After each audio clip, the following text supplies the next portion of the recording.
hub. All right, so once we have the hub off, first thing you want to do, or for me, is I'm going to take a quick inspection of these brake pads. Make sure they're not cracked or worn down. They've got, looks like, I haven't measured it, but I'd say probably pretty close to a 1/4 inch on those, which is not much less than they come from with the factory. That's the magnet that actuates the brakes. When you hit the brake in your truck, it sends a signal back here, and the magnet grabs and forces these shoes out to impact the inside of the drum right there. That's how the brakes work. But these pads look good. There's a little grease on there that I just did with my finger. But other than that, and I'll clean that off. But other than that, it looks pretty good. I'm gonna clean the spindle up and make sure it's all good, but just right off the bat, it looks like it's pretty good. I don't see any issues. All right, some other things that you want to check while you're in here looking around. These are the hangers, spring hangers, and that's what connects the suspension to the frame of the trailer. And these, you want to look at these to make sure these welds look good and there's no cracks or anything like that. I did notice I've got a shiny area of wear right here on the back side of my leaf spring. So I'm gonna have to investigate what's going on with that, because that wasn't there the last time I looked underneath here. So I've got something going on. Now I do know I have some worn bushings, which I'm gonna be replacing in this video. So that could be one of the issues right there, or it might've just been a really hard turn backing in, which I try to avoid, try to minimize the side flex on these, because this is what's gonna break a lot of times. So you wanna get up here with a flashlight and look around where it's welded. Also on the back side of that, make sure that your welds are good. And you're gonna have 3 of these on each side. You got one for the center and one for the front of the spring. So you want to give these a real good look all the way around. Mine look pretty good.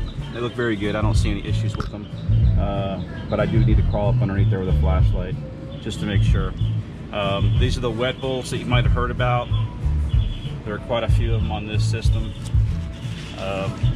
These need to be kept greased, and if they're not kept greased, you're going to wear out these bushings that are inside.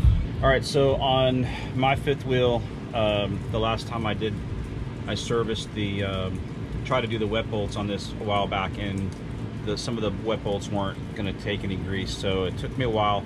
A few of them, I had to take the wet bolts out to actually get them to take grease. So due to the fact I had them out when I put them back in, I realized that a couple of them, the bushings were, you can see how sloppy that is. There shouldn't be very little play in here. So that meant the bushings inside were worn out, probably because they went a while without grease, because I couldn't get grease in there. So it's really, really important that you do keep these greased, otherwise you're gonna wear these bearings out. As you can see, I have it supported with a floor jack. It's actually not that heavy. You can actually lift up on the axle with your hand, and I can actually take the weight off of it. So there's not a lot of force here. There's not a lot of pent up kinetic energy waiting, potential energy to be released.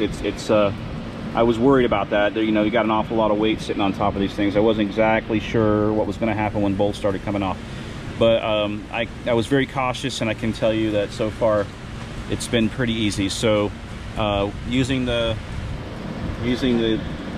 easy up, the level up system, I've lifted the left side of the camper off the ground, and then I just supported the front of the axle I'm working on with the floor jack. But like I said, it's really I only did that just to make it easier to get these off, because these will come off a lot easier if you get it just right here, and you take just enough weight off of these, then this bolt will come out a lot easier.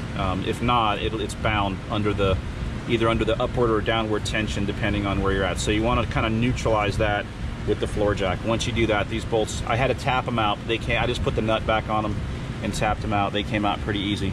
What I'm doing is I just drove